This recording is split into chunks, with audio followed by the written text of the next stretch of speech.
Here is Tish's nugget for this week, and hopefully you'll incorporate this into your regular routine. I do this exercise to release tension in my psoas before I do any type of activity, strength training activity, mountain biking, skiing in the winter. This is part of my routine. It's going to release the second phase of releasing tension in the psoas muscle, so I can then start teaching you the L5-S1 Aldoa posture. If your psoas muscles are tight, we cannot perform the first posture that I'm going to teach you. So whether you think you're tight or not, please refer to last week's mobility flexibility challenge to release tension in the psoas muscle. That is week 2. Yes, we're into week 3, starting tomorrow. And then this exercise as well. So this is more proprioception, okay? So not really a flexibility stretch, it's more of signaling the body to release these crazy ass tight hips that we always struggle with, that cause so much grief for our lower back, right? So here we go.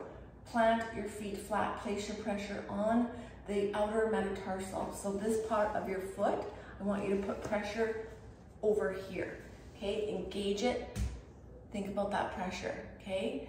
Once you've thought about that pressure, maintaining pressure throughout this entire movement, notice I have no elastic in my hair, flat, right? Don't put anything in the back of your head. I want everything to be straight, okay? We need to make sure that your body is working completely together.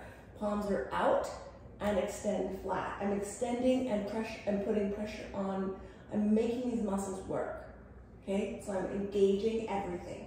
Now I'm gonna tuck in my pelvis, flatten out my back. I'm not gonna have a huge tilt, but I definitely wanna tuck in, squeeze your core so that back stays completely flat. There cannot be any type of movement or openness here in that lower back. So keep it tight throughout the entire movement.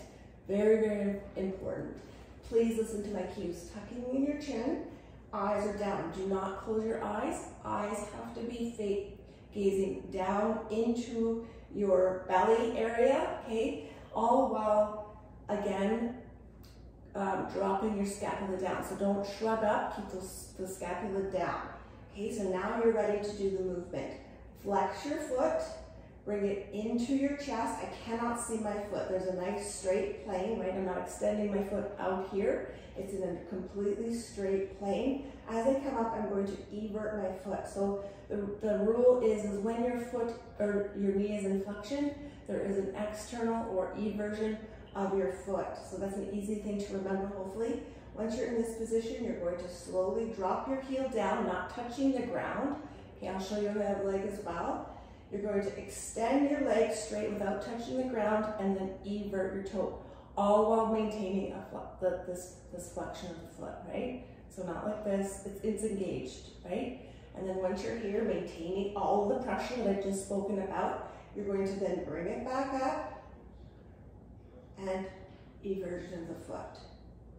Heel down, extend straight. How's that lower back? Breathe. I'll show you right here. So put the pressure here. 10 of these per side. Okay, and then we'll move up to 15, and then we'll move up to 20 as you feel like you're ready.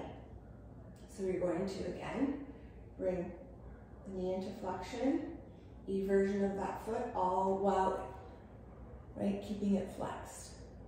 It's this foot position, I know I talk a lot about it, and you're still putting pressure here, right?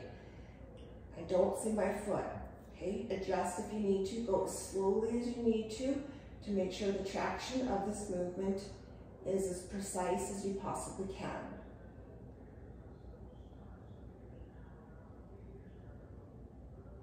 Tuck the chin in, lower back is flat, extend your arms straight, breathe.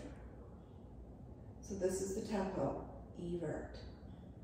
Drop it down, nice and straight, invert. Okay, so I'm feeling things adjusting. I feel my lower back decompressing. It's something I have to work on is the breath. There's so many little moving parts to do with this. So this stretch that I taught you, right, this one, that one that I taught you last week, and this this 10 a leg is going to ensure that the psoas muscle is relaxed and we are ready to eventually, hopefully this week, start the L5-S1 Aldoa posture. Super excited.